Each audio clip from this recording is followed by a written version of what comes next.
लखनपुर गांव में बल्लू नाम का एक बौना इंसान रहता था। भले ही उसका कद छोटा था, मगर वह बुद्धिमान बहुत था। इतना बुद्धिमान होने के बाद में उसके पास कोई काम नहीं था।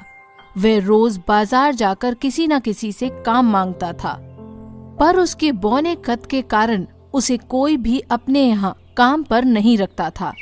एक दिन बल्लू एक अनाज के गोदाम पर जाकर गोदाम के मालिक से बोला, मालिक, मेरे पास कोई काम नहीं है।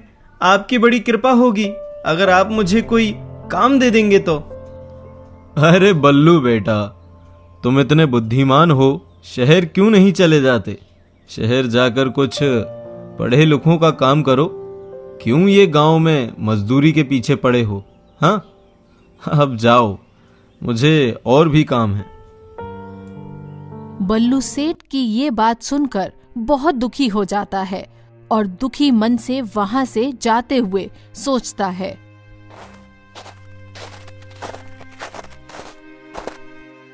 मुझे पता है ये सभी लोग मेरे बौने कद की वजह से मुझे काम पर नहीं रख रहे, लेकिन एक दिन मैं इन सभी लोगों को बता दूंगा कि आखिर मैं क्या चीज हूं। वह काम न मिलने की वजह से बहुत परेशान रहने लगा। ऐसे ही कुछ दिन गुजर जाते हैं।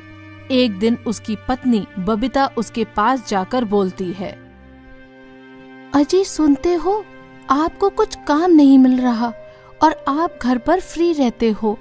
आप ऐसा क्यों नहीं करते हो, महाराज के पास जाकर उनसे विनती करके काम मांग लो।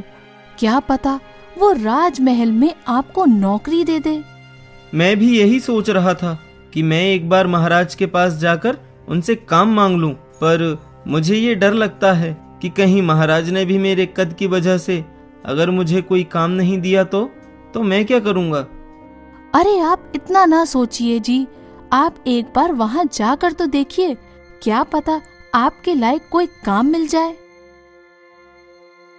ठीक है, तुम इतना कह रही हो तो मैं अभी महाराज के पास चला जाता हूँ।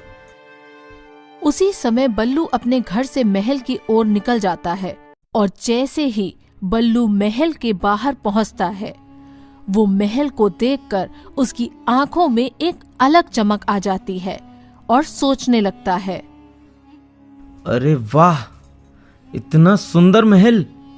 मैंने आज से पहले ऐसा महल कभी नहीं देखा। काश महाराज मुझे इसी महल में काम पर रख लें। मैं भी ना, काम तो तब मिलेगा जब मैं महाराज से बात करूंगा। पहले तो मुझे ये देखना पड़ेगा कि राजसभा आखिर लगी कहाँ है। बल्लू इतना बोलकर महल दरवाजे खड़े सैनिकों से पूछता है, भैया, मैं लाखनपुर गांव से आया हूँ।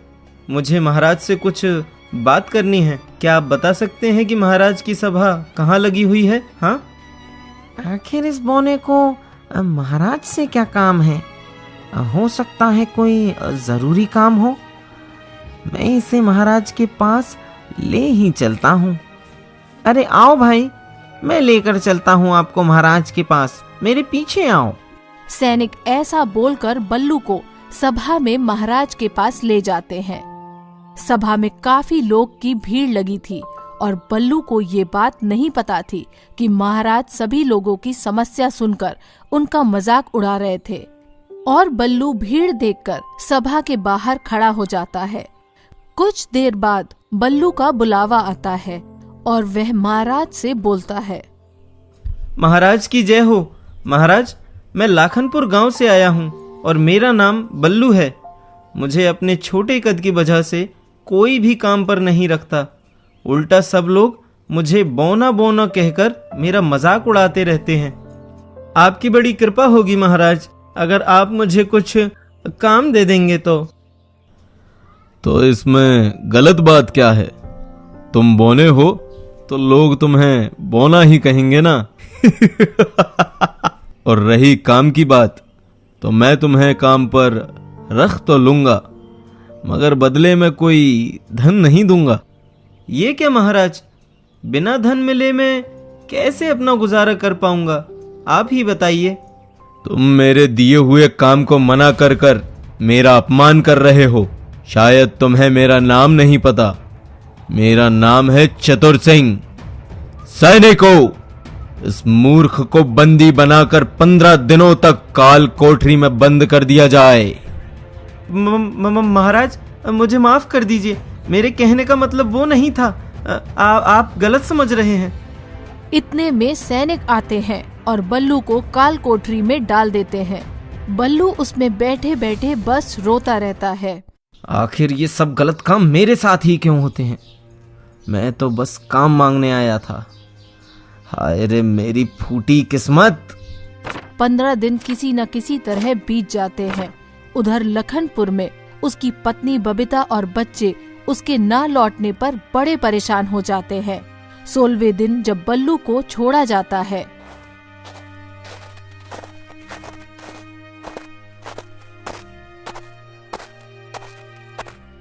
अब मैं शांत नहीं रहूंगा। इन सभी को सबक सिखा कर ही रहूंगा। अगर इस चतुर सिंह के बच्चे को सिंहासन से नहीं उतारा ना, तो मेरा नाम भी बल्लू नहीं। फिर बल्लू घर लौट के अपनी पत्नी को सब कुछ बताता है। अब मैंने ठान लिया है कि मुझे उन लोगों को सबक सिखाना है जिन्होंने मुझे काम नहीं दिया और ऊपर से मुझे नाकारा समझते हैं।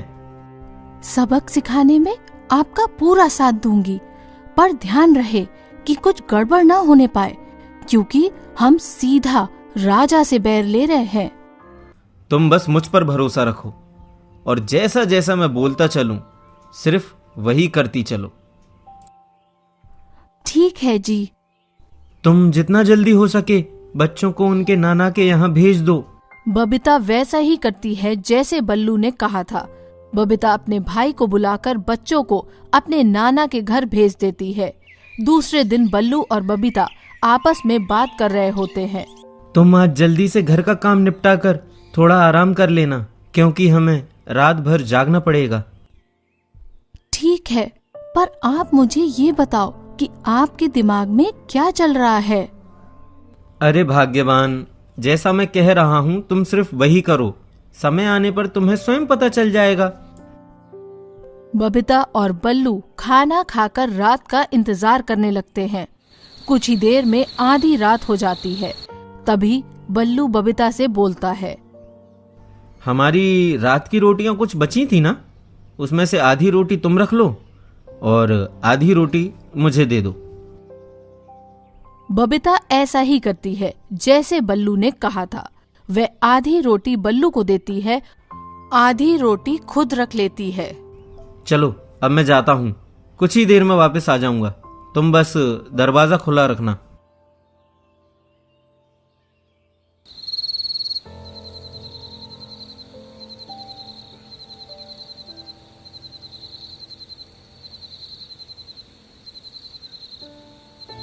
कुछ ही देर में बल्लू धनी राम सेठ के घर के बाहर पहुंच जाता है और धनी राम सेठ के पालतू कुत्ते को आधी रोटी डाल देता है और कुत्ता रोटी खाने लगता है।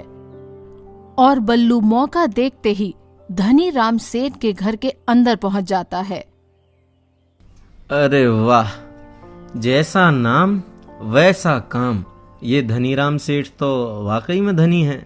मैं यहाँ चोरी कर लेता हूँ, वैसे भी इसे क्या ही फर्क पड़ने वाला है।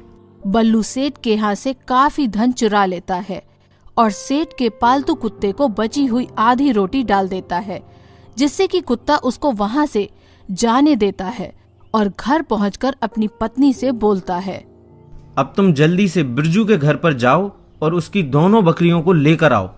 आगे का काम मैं बाद में बताता हूँ। ठीक है, मैं अभी जाती हूँ। ऐसा कहकर बबीता बिरजू की बकरियों को आधी आधी रोटी डालकर उनको अपने साथ ले आती है। तभी बल्लू बोलता है, अब मैं तुम्हारे मायके जा रहा हूँ। इन बकरियों को वहीं मेले में बेच दूंगा। अगर कोई मेरे बारे में पूछे तो बोल देना कि तुम्हारी माँ की तबीयत खराब है और मैं उनसे मिलने गया हूँ।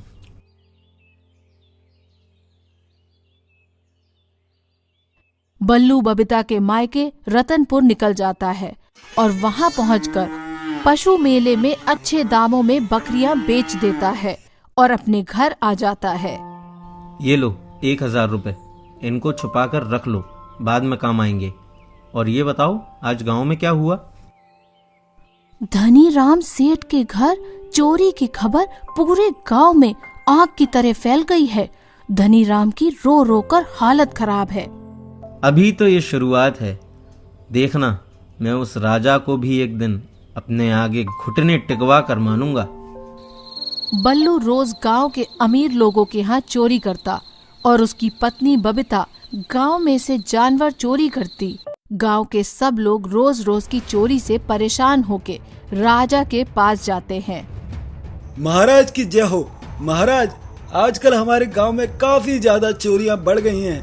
कभी चोर हमारे पशु चुरा लेते हैं और कभी धन। अगर ऐसा ही चलता रहा तो हम बर्बाद हो जाएंगे महाराज, और हम आपको कर भी नहीं दे पाएंगे। फिर हमारे होते हुए हमारे राज्य में चोरी? तुम सब बेफिक्र होकर घर जाओ, बाकी हम देख लेंगे।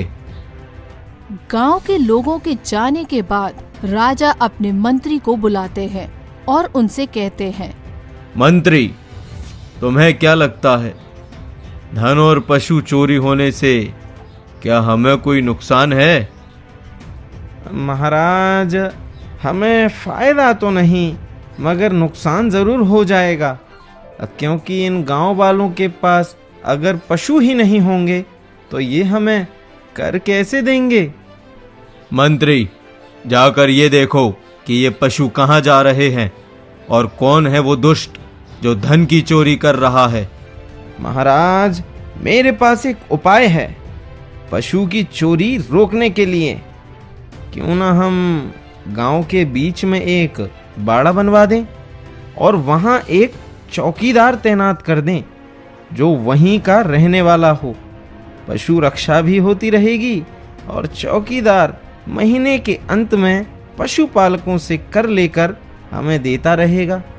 मंत्री, मुझे तुम्हारा ये उपाय पसंद आया। अब जाओ, जाकर गांव में ये बात फैला दो। राजा ने गांव में यही आदेश पहुंचा दिया, जिसको भी चौकीदार बनना है उसको अपना नाम सरपंच के पास लिखवाना होगा। सुनो सुनो सुनो, जिसको भी चौकीदार बनना है वो जल्दी ही सरपंच के पास अपना नाम लिखवा दे। बल्लू भी अपना नाम लिखवाने जाता है।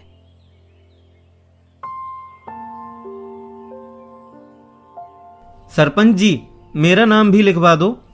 अरे बल्लू, तुम इतने कम कद के हो, तुम क्या चौकीदारी करोगे? तुम रहने दो भाई। सरपंच जी, मुझे सब यही बोलकर काम नहीं देते तो मैं अपने परिवार को कैसे पालूंगा? ठीक है, मैं तुम्हारा नाम लिख लेता हूं, तुम जाओ भाई। बल्लू को चौकीदार के लिए नियुक्त कर दिया गया, जिससे बल्लू और बल्लू की पत्नी बहुत खुश हुए। बल्लू के मन में अभी भी राजा को कैसे सबक सिखाऊं यही चल रहा था। बल्लू गांव वालों से जो चारा लाता उसमें से कुछ पशुओं को खिलाता और कुछ दूसरे गांव में बेच देता। तुमको गाय के लिए चारा चाहिए? हाँ भैया, चाहिए। तो ऐसा करो, तुम बाजार से कम दाम में मुझसे ही चारा ले लो। ठीक है भैया, दे दो। बल्लू हर रोज किसी न किसी को सस्ते दाम में चारा बेचकर घर आ जाता। एक दिन, मैं जो पैसे तुमको देता हूँ तुम उनमें से कुछ पैसे निकाल लिया करो। पर किसी दिन राजा को शक हुआ और उसने हमारे घर की जांच की और उसको सच पता चल गया तो? ऐसा कुछ नहीं होगा, राजा को कुछ नहीं पता चलेगा। तुम इस धन को मुझे एक पोटली में रख कर दे दो। जो पशुपालकों से कर के रूप में कुछ धन मिलता, उसमें से बल्लू कुछ धन अपने पास रख लेता और बाकी राजा के पास जमा करने चला जाता था। बल्लू ने पशु कर से जो पैसे बचाए थे उनको पशुओं के बाड़े में छुपा देता था। ऐसे ही कुछ महीने गुजर जाते हैं।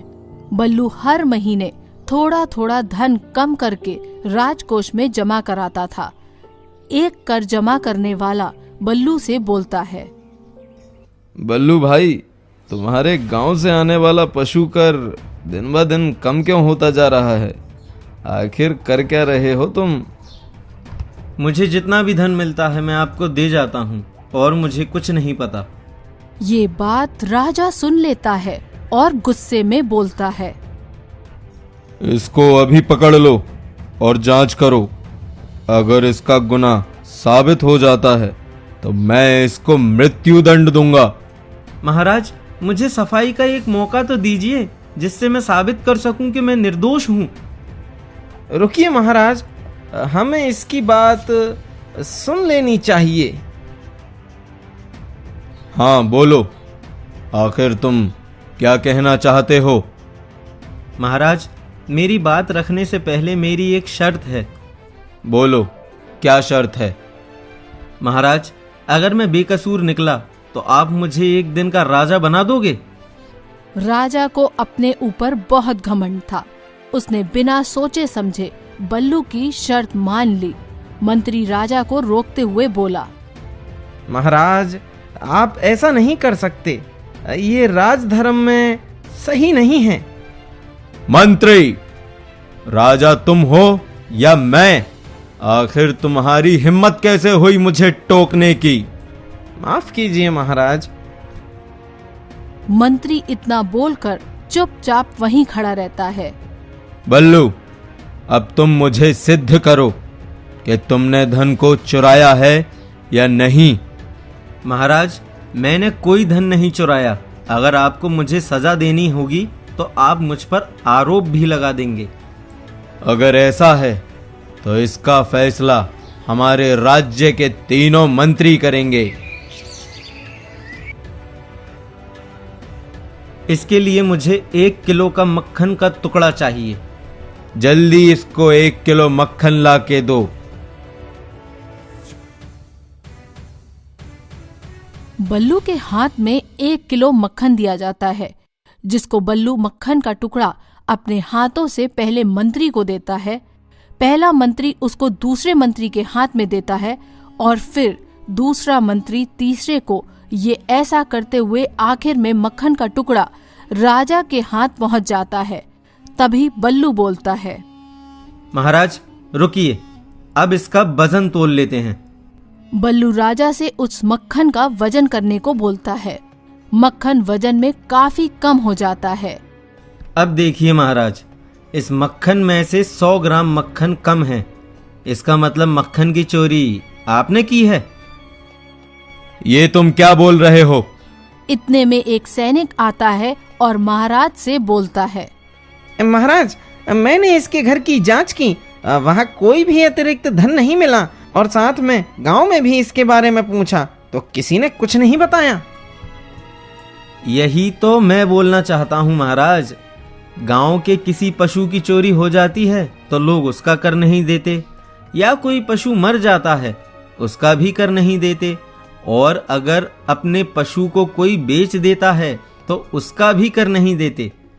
आपको तो पता है महाराज, आजकल पशुओं की चोरी बहुत हो रही है, इसलिए गांव के कुछ लोग पशु बहुत ही कम खरीद रहे हैं। अब इसके आगे का फैसला मैं आप मंत्रियों पर ही छोड़ देता हूँ। मंत्री बल्लू की बात को सोच समझकर सच मान लेता है और अगले दिन ही बल्लू को 1 दिन का राजा बना दिया जाता है। पुराने राजा को पकड़ लिया जाए और उसे पुराने गलत फैसलों के लिए उम्र कैद की सजा दी जाए। आप क्या कहते हैं मंत्री जी? बल्लू महाराज, हमें थोड़ा समय दीजिए, हम सोच कर बताते हैं। ठीक है, आप सोच लीजिए। पुराने महाराज ने कभी भी हमें बात रखने का मौका नहीं दिया, जिससे कि हमारे राज्य में चोरी बहुत हो रही है और साथ में कभी भी हमारे राज्य पर हमला भी हो सकता है। मंत्री बल्लू के पास आकर बोलता है, महाराज, आप जो भी सजा देना चाहते हैं दे सकते हैं, हम आपके साथ हैं। राजा को उम्र कैद की सजा दी जाती है। तभी राजा बल्लू से बोलता है, बल्लू महाराज, कृपया करके मुझे माफ कर दीजिए। मैंने अपने घमंड में आकर बहुत सारी गलतियां की हैं। मुझे एक मौका दीजिए अपनी गलती को सुधारने का। ठीक है, मैंने आपको माफ किया और मुझे कोई राजा भी नहीं बनना था। मैं तो सिर्फ आपको धर्म के रास्ते पर लाना चाहता था। मेरी आपसे विनती है कि आप बेरोजगारों को नौकरी और जरूरतमंदों की मदद करें। अब मैं किसी की मजबूरी का मजाक नहीं बनाऊंगा। मैं वचन देता हूं, हमारे यहाँ जितने बेरोजगार युवा हैं मैं उनको अपनी सेना में भर्ती कर लूंगा।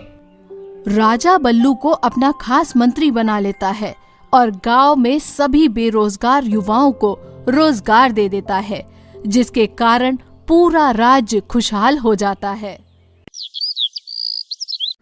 विक्रम की शादी को 10 साल हो गए, मगर अभी तक उसके यहाँ कोई भी संतान नहीं है। अगर उसका कोई भी वारिस नहीं हुआ ना, तो मैं उसके राज्य पर हमला कर कर उसके राज्य को हड़प कर लूंगा और मैं बन जाऊंगा इस दुनिया का सबसे शक्तिशाली राजा। सैनिक, जाकर राजा विक्रम से बोल दो, यदि उसका कोई वारिस नहीं हुआ तो मैं उसके राज्य को अपने राज्य में शामिल कर लूंगा, क्योंकि ऐसे कमजोर राजा को राज्य करने का कोई अधिकार नहीं।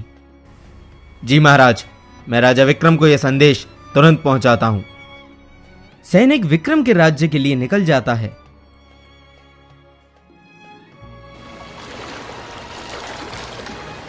और कुछ ही देर में महाराज विक्रम के दरबार में पहुंचकर महाराज विक्रम से बोलता है, महाराज विक्रम की जय हो। महाराज, मुझे राजा रवि कुमार ने आपको ये संदेश देने के लिए भेजा है। अगर आपके यहाँ पुत्र का जन्म नहीं हुआ तो राजा रवि कुमार आपके राज्य को अपने राज्य में शामिल कर लेंगे। सैनिक, तुम भी मेरा यह संदेश रवि कुमार को दे देना कि मेरे यहाँ पुत्र जरूर होगा। रवि कुमार का यह सपना मैं कभी पूरा नहीं होने दूंगा। जाओ। सैनिक दरबार से चला जाता है और सैनिक के जाते ही विक्रम अपनी पत्नी के पास जाकर बड़े ही चिंतित भाव में कहता है, महारानी, मुझे हमेशा से एक चिंता लगी रहती है। अगर हमारे यहाँ पुत्र नहीं हुआ तो पड़ोसी राज्य का राजा रवि कुमार हमारे राज्य को हड़प कर लेगा। महाराज, ये तो भगवान के हाथों में है। वो हमें पुत्र दे या पुत्री, हमें उसे स्वीकार करना ही पड़ेगा। आखिरकार कितने सालों बाद हमारे यहाँ संतान होने वाली है। रानी, मैं तुमको साफ साफ बता देता हूँ, अगर पुत्री हुई तो मैं उसको मौत के घाट उतार दूंगा। हाँ, मुझे सिर्फ पुत्र चाहिए, सिर्फ पुत्र। राजा ये बोलकर वहां से चले जाते हैं। 9 महीने बीत जाते हैं और रानी एक सुंदर पुत्री को जन्म देती है। इस बात की खबर राजा को पता चल जाती है और राजा बड़े ही क्रोध में रानी के पास आते हैं। ये नहीं हो सकता, तुमने पुत्री को जन्म दिया। लाओ, इसे मुझे दो, मैं इसे मौत के घाट उतार देता हूँ। महाराज, आप मेरी पुत्री को नहीं मार सकते। इतने सालों बाद तो भगवान ने मेरी गोद भरी है। आप फिर से उसे उजाड़ना चाहते हो महाराज? मेरी बच्ची को छोड़ दो महाराज। तुम्हारी हिम्मत कैसे हुई मुझे रोकने की? अगर तुमने फिर से मुझे रोका तो इसके साथ साथ मैं तुम्हारे भी प्राण ले लूंगा। राजा इतना बोलकर जंगल के लिए निकल जाता है। कुछ देर में राजा जंगल पहुंच जाता है। मैंने सुना है इस जंगल में काफी खूंखार शेर रहते हैं। मैं इसको यहीं छोड़कर चला जाता हूँ। बाकी का काम वो शेर खुद कर देंगे। राजा ये बोलकर पुत्री को वहीं छोड़ के चला जाता है। कुछ देर बाद वहां से एक शेर जा रहा होता है और उसकी नजर राजकुमारी पर पड़ती है और वो उसके पास आ जाता है। अरे, ये इंसान का बच्चा इस भयानक जंगल में क्या कर रहा है? जरूर कोई इसके प्राण लेना चाहता था, तभी इस जंगल में इसको छोड़कर चला गया। अगर मैंने इसको खाया तो भगवान मुझे माफ नहीं करेंगे और मैं इसको यहाँ अकेले छोड़ भी नहीं सकता। शेर राजकुमारी को अपने साथ ले जाता है और उसकी देखभाल करने लगता है। कुछ सालों बाद राजकुमारी बहुत बड़ी हो जाती हैं और जंगल में शेर के साथ रहने की वजह से उसमें भी शेर जैसी ताकत आ जाती है और राजा विक्रम का पुत्र भी बड़ा हो जाता है।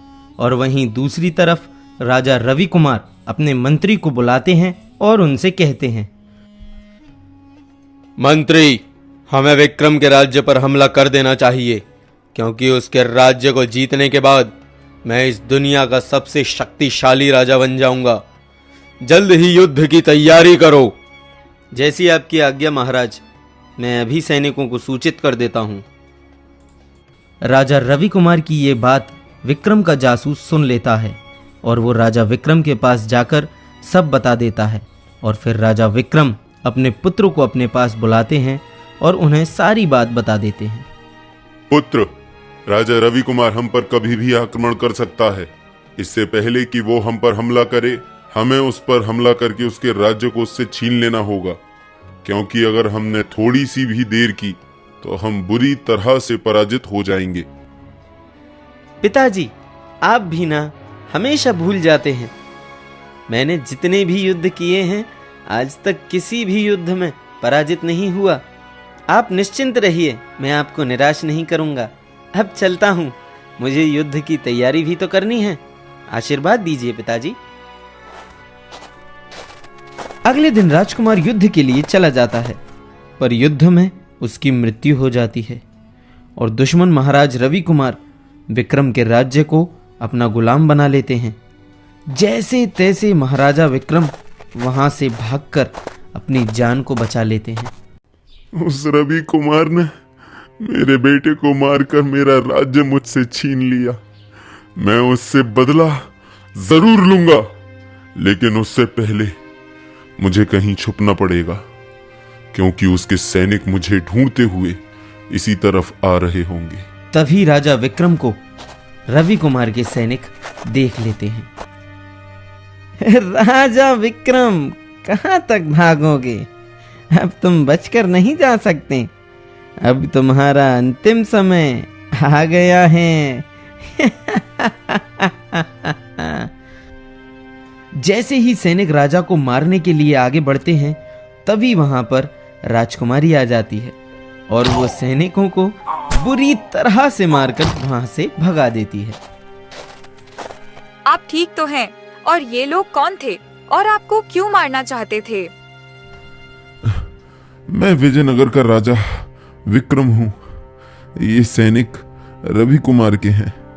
उसने मेरे राज्य को हड़प कर लिया है और वो मुझे मारना चाहता है। महाराज, आप मेरे साथ चलिए, ये जगह सुरक्षित नहीं है। राजा विक्रम राजकुमारी के साथ उसी गुफा की ओर चल देता है और कुछ ही देर में वो उस गुफा तक पहुंच भी जाते हैं। ये तुम मुझे कहां ले आई हो? देखने में तो ये एक शेर की गुफा लग रही है। इससे पहले राजकुमारी कुछ बोल पाती, तभी वहां पर एक शेर आ जाता है। राजा उस शेर को देखकर अपनी तलवार से उस पर वार करने ही वाला होता है, तभी राजकुमारी राजा को रोक लेती है। महाराज रुकिए, ये शेर मेरे पिता हैं। ये आपको कोई नुकसान नहीं पहुंचाएंगे। आप शांत हो जाइए महाराज। ये कैसे हो सकता है? तुम एक मानव हो और ये एक शेर, तो ये तुम्हारा पिता कैसे हुआ? मुझे जरा साफ साफ बताओ। मैं जब छोटी थी तब मेरे पिता मुझे इस जंगल में छोड़ गए थे, किसी जंगली जानवर का शिकार बनने के लिए, क्योंकि उनको पुत्र चाहिए था। तभी मुझे इन शेर पिताजी ने जंगल में अकेले देखा, तो इनको मुझ पर दया आ गई और इन्होंने मुझे अपने बच्चे की तरह पाला और तभी से मैं इसी जंगल में रहती हूँ अपने शेर पिता के साथ। राजा विक्रम को ये बात समझ में आ गई थी कि ये लड़की और कोई नहीं बल्कि उसकी ही पुत्री है, जिसे उसने मरने के लिए इस जंगल में छोड़ दिया था। अब मैं चलता हूँ, मेरे पास ज्यादा समय नहीं। मुझे अपने राज्य को वापस लेना है उस रवि कुमार से। राजा विक्रम इतना सब बोलकर वहां से चला जाता है और वहीं दूसरी तरफ राजा रवि कुमार तुम लोग किसी काम के नहीं हो, एक निहत्थे इंसान को नहीं पकड़ पाए। महाराज, मैंने उसको पकड़ ही लिया था, पर अचानक से वहां एक लड़की आ गई। उसने मुझे बहुत मारा। शर्म करो शर्म, एक लड़की से पिट कर आए हो। मुझे कैसे भी करके राजा विक्रम चाहिए। अगर तुम उसे पकड़ने में असफल हुए इस बार, तो मैं तुम्हें मौत के घाट उतार दूंगा। अब जाओ, ढूंढो उसे। राजा विक्रम जैसे तैसे सैनिकों से बचते हुए मंत्री के घर पर आ जाता है। अरे महाराज, आप जिंदा हो? मैंने तो सुना था कि रवि कुमार ने आपको मारने के लिए सैनिक भेजे थे। हाँ मंत्री, तुमने सही सुना है। अगर मेरी पुत्री सही समय पर नहीं आती तो मैं कब का मर जाता। माफ करना महाराज, मगर आपने तो अपनी पुत्री को स्वयं अपने हाथों से मारा था, फिर ये कैसे संभव हो सकता है? राजा विक्रम मंत्री को जंगल में हुई सभी घटना के बारे में बता देता है। तभी वहां पर राजा रवि कुमार के सैनिक आ जाते हैं और वो राजा विक्रम और मंत्री को पकड़कर रवि कुमार के पास ले जाते हैं। राजा विक्रम, आओ।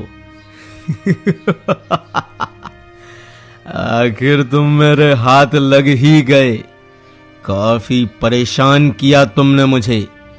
अब मैं तुम्हें मार के इस राज्य का महाराजा बन जाऊंगा, मगर उससे पहले मैं उस लड़की को मारूंगा जिसने तुम्हारी जान बचाई है। सैनिकों, जाओ उसको बंदी बनाकर मेरे सामने ले आओ। रवि कुमार के सैनिक राजकुमारी को भी पकड़कर रवि कुमार के सामने ले आते हैं। तभी राजा विक्रम बोलते हैं, रवि कुमार, तुम्हारी दुश्मनी मुझसे है। इस लड़की को जाने दो। तुम मेरे प्राण ले लो, लेकिन इसको कुछ मत करना। क्या ये वही राजा विक्रम है जिसने अपनी पुत्री को जंगल में छोड़ दिया था मरने के लिए, और आज ये इस अनजान लड़की की जान बचाने के लिए अपनी जान देने की बात कर रहा है? हाँ महाराज, ये लड़की और कोई नहीं, राजा विक्रम की पुत्री और इस राज्य की राजकुमारी है, जिसको राजा विक्रम एक भयानक जंगल में छोड़कर आ गया था और वहां इसकी जान एक शेर ने बचा ली थी। क्या ये सच है? मैं आपकी पुत्री हूँ। मुझे माफ करना पुत्री, मैंने तुम्हारे साथ अच्छा नहीं किया। रवि कुमार, मेरी बेटी को जाने दो।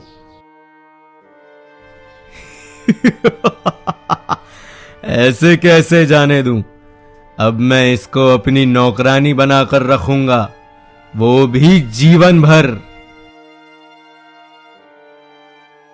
तभी वहां जोर से एक तेज आवाज आती है और देखते ही देखते वहां बहुत सारे शेर आ जाते हैं और राजा विक्रम और राजकुमारी को छुड़ा लेता है। लगता है तुम्हारी मृत्यु मेरे ही हाथ से लिखी गई है विक्रम। रवि कुमार और विक्रम के बीच युद्ध होने लगता है और काफी देर लड़ाई चलती रहती है। आखिर में विक्रम रवि कुमार को मार देता है और अपने राज्य को मुक्त करा लेता है। पुत्री, मुझे मेरे किए पर अफसोस है। हो सके तो मुझे माफ करना। आज से इस राज्य की जिम्मेदारी मैं तुम्हें देता हूँ। राजकुमारी ने पूरे राज्य की जिम्मेदारी ले ली और प्रजा के सभी कर माफ कर दिए और सब सुखी रहने लगे।